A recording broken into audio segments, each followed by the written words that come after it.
Hey guys, Eric here from Top Guns of Terre Haute, Indiana. On today's episode of Range Talk, we're going to talk about how you should approach your individual practice time when you come to the range.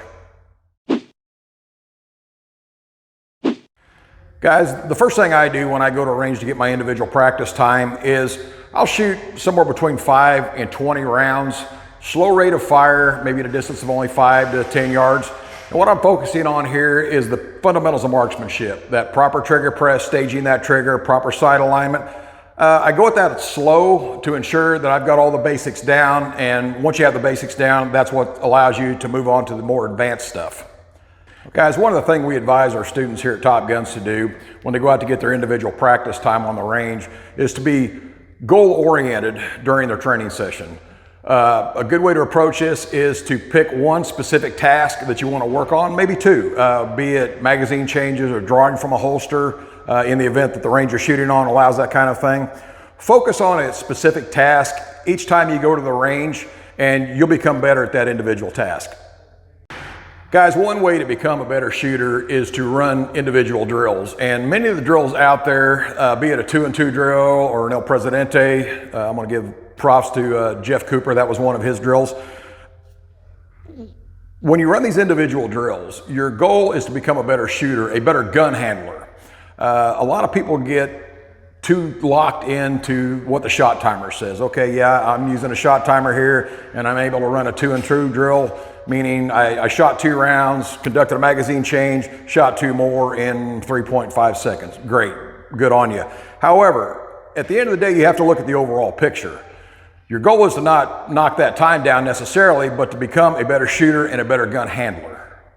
Guys, another piece of advice we give to shooters here, especially new shooters when they come in to get their practice time in, is to keep your round count relatively low. Not only does that help your wallet, because we all know ammunition's gotten to be pretty pricey recently, focusing on every round you fire makes you a better shooter. We see people that come in and will fire 200-300 rounds at a target, and they're kind of all over the place. People that have a training regimen like that usually don't progress as fast as somebody that keeps a lower round count when they're getting their individual practice time in.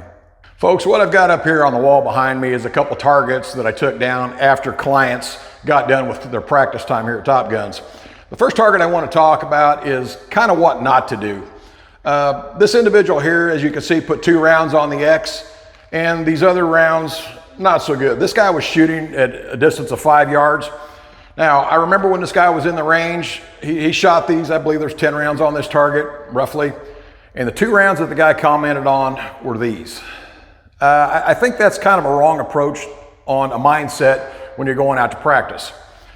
This target was taken down from another shooter who came in. As you can see, several rounds in the X-ring and 2 rounds well off of the mark.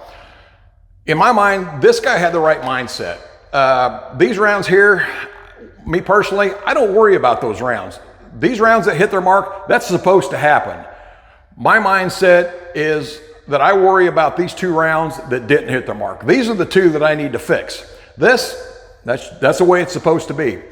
Guys, I think if you approach your training sessions with this type of mindset, you'll find that your progression will increase greatly. As always, if you like what you see, click the like, share, and comment section below, and stay tuned for future videos.